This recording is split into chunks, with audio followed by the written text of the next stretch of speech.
खत लिखता हूँ खून से स्याही मत समझना। खत लिखता हूँ खून से स्याही मत समझना।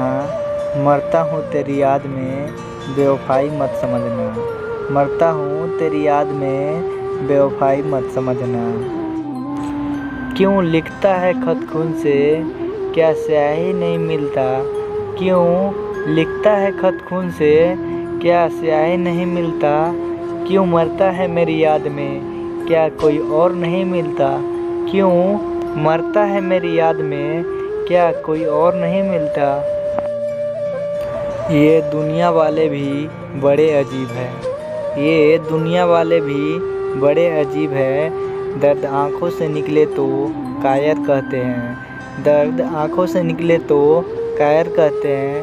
और बातों से निकले तो शायर कहते हैं। और बातों से निकले तो शायर कहते हैं। हेलो फ्रेंड्स, कैसे हो? अच्छे ही होंगे।